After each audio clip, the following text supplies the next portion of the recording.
वज्रनाभ आए द्वारिका से वृंदावन, भगवान अपनी लीला पूरी करके चले गए।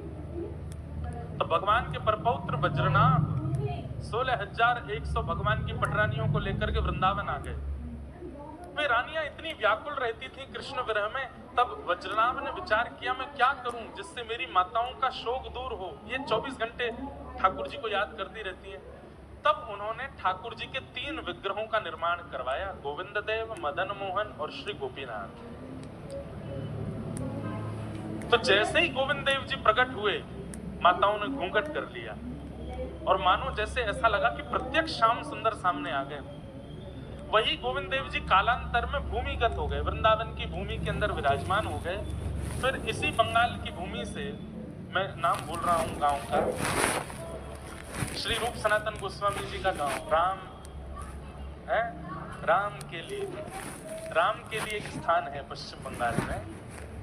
वहां से श्री रूप सनातन गोस्वामी, ये 2 भाई थे और बड़े कुल खानदान में जन्मे।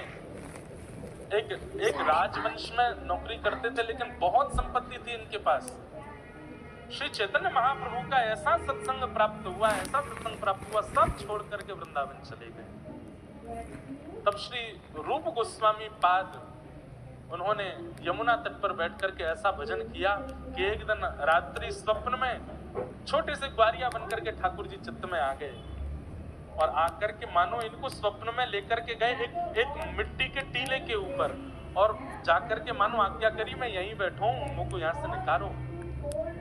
तब आप सुबह उठ करके उस मिट्टी के टीले को खोजने लगे। तभी एक ग्वारिया बालक ने कहा कि मेरी गैया रोज या टीले पे जाके बिना हाथ लगाए सबरे थनन से दूध निकाल दे। कहाँ दूध निकाले? उस स्थान को जाकर के जब देखा, मिट्टी को दूर किया, तो वहीं से हमारे ठाकुर जी के प्रथम निधि स्वरूप श्री राधा गोविंद देव प्रभु प्रकट हो गए। आज जयपुर में विराजमान। मुगलों के आक्रमण के कारण ठाकुर जी ने आज्ञा की कि मुझ को यहाँ से कहीं और लेके चलो। तब ठाकुर जी को जयपुर लेकर के गए और आज भी ठाकुर जी श्री जयपुर में विराजमान है, श्री राधा गोविंद देव।